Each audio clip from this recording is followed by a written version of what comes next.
Welcome, heroes. Grab your gear, because today we're embarking on an absolutely epic journey. If you want to unlock your hidden powers and, really understand one of the most inspiring pieces of literature out there, you are in exactly the right place. In this explainer, we're going to dive deep into Dwarika Prasad Maheshwari's classic Hindi poem, Itne Unche Uttho, which literally translates to rise so high. But wait, we are not just going to sit here and read it like some boring textbook. Oh, no way. We're going to treat this poem like the ultimate anime-style quest. Line by line, stanza by stanza, we'll decode the poet's message to discover, basically, the ultimate cheat codes for building a better world. By the end of this explainer, you're going to have unlocked 4 distinct superpowers that you can actually use in your real life. So power up your focus and let's get started. Okay, let's dive straight into this. You know how every great quest starts with a massive high-stakes mission briefing? Well, right at the top of our source text, even before the poem begins, there's this pre-reading question that totally sets the stage. It essentially asks, we will make the world a holy place. What message do we get from this, and what do we have to do? Now, this isn't just some casual question. This is your call to action. The world right now is facing a massive crisis. It's literally burning with old prejudices, divisions, and hatred. Your mission, should you choose to accept it, of course, is to figure out how to put out those flames and actually build a new heaven right here on Earth. So, do you have what it takes? The poet definitely believes you do, but you're going to need a solid strategy. But hey, you aren't doing this alone. Think about the incredibly diverse group of kids forming your hero's party. They might be wearing different clothes, they represent totally different backgrounds, yet they are standing side by side, holding hands, and looking toward those majestic mountains. They are facing the rising sun of a brand new, equal world. And this is crucial, right? It reminds us that to beat the ultimate boss of inequality, you absolutely need unity. You need a guild. You can't solo this mission. We really have to step forward together, straight into the light of that new dawn. So to kick off this quest, we need to unlock our very first superpower, which I like to call the vision of equality. The first stanza commands us to rise as high as the sky and to look at this whole world with one vision. Just think about it for a second. When you fly way up high into the sky, you don't see the imaginary borders that divide countries. You don't see the walls that divide neighborhoods. Everything just looks connected. The poet is essentially telling us to elevate our minds so high that we just stop seeing the tiny differences between people and start seeing everyone with a vision of total equality.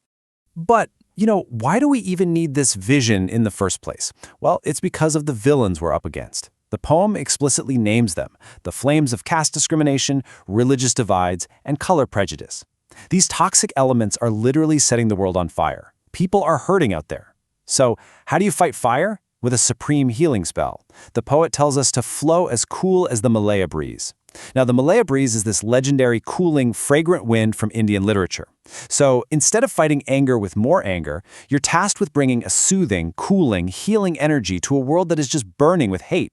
Now, what's really fascinating here is the connection to the United Nations Sustainable Development Goal number 10, reduced inequalities. This isn't just some old, dusty poem from the past. Our source material brilliantly places this modern, real-world global objective right alongside the first stanza. It shows us that Maheshwari's ancient call to end caste and color prejudice, it's exactly the same quest the entire world is on right now. By mastering this stanza, boom, you've just unlocked Level 1, championing reduced inequalities in your very own life. All right, let's move on to the second training stage and see how this builds. Because now that you have the vision of equality, what are you actually going to do with it? Well, you need to build something. Stanza 2 unlocks the power of creation. The poet says, with new hands, beautify the present. With a new brush, bring out the colors of the pictures. Imagine you're being handed a brand new brush and completely fresh musical notes. This is where your quest shifts from just observing the world to actively reshaping it. You weren't supposed to just, copy what the older generations did. No, you are tasked with painting a completely new era. So, the absolute crucial point here hinges on this one specific word, Moloch. The poem challenges you to be as Moloch as creation itself. In a world where it's just so incredibly easy to copy-paste, to blindly follow the crowd, or just do whatever the latest TikTok trend is, being Moloch is the ultimate rare power. It means being fundamental, deeply original, and tapping into your own unique creative energy. To build the new idol of the era, which is the future, you have to invent things that have literally never existed before. You have to be a true creator.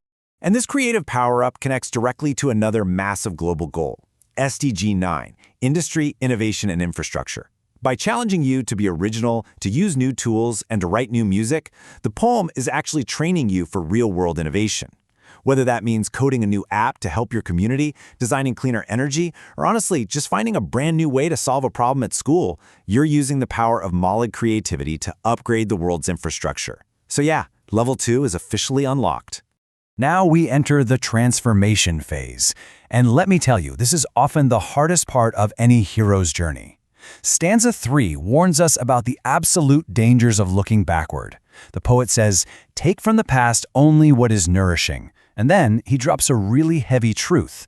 Attachment to the decayed is a symbol of death. In gaming terms, holding on to broken, toxic things from your past will literally result in a game over.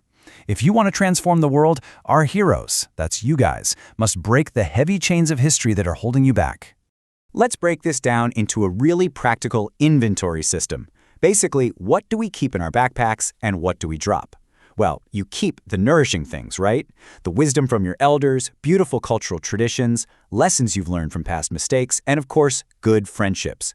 But you must drop the decayed attachments. I'm talking about toxic habits, those old grudges you're still holding against a classmate, outdated prejudices, and that lingering fear of failure. If you try to carry all those old heavy rocks with you, your thoughts will just stop. You'll be totally paralyzed. You have to empty your inventory of the bad stuff to make room for the future. And this beautifully illustrates one of my absolute favorite concepts. The poem confidently declares, "Motion is the eternal truth of life. Be as dynamic as change itself." Look, if you watch shonen anime, you know this trope so well. The protagonist never gives up, they never stagnate, and they are always pushing forward with just unstoppable momentum. Life is a flowing river, guys, not a stagnant pond. To be the true hero of this era, you have to embrace change. You've got to be adaptable, fast, and constantly evolving. Break the chains of, well, we've always done it this way, and just keep moving forward. Finally, we reach the ultimate boss level, the absolute final goal of our epic quest. Stanza 4 lays it out so perfectly. We are wanting to make this earth heaven. If there is heaven anywhere, bring it to earth. Think about that. The mission isn't to escape the world. The mission is to fix it. We are tasked with finding whatever is ugly in our society, whether that's bullying, pollution, or just plain unfairness, and giving it a beautiful new form. We must become a force of nature so intensely beautiful and positive that people are just naturally attracted to all the good we are doing. And honestly, the best part of all this, you have the ultimate backup. The poem reminds us, sun, moon, moonlight, stars, all are with us every moment. Basically, the entire universe is backing up our heroes. When you make the active choice to transform the ugly into the beautiful, you literally align yourself with the cosmos itself.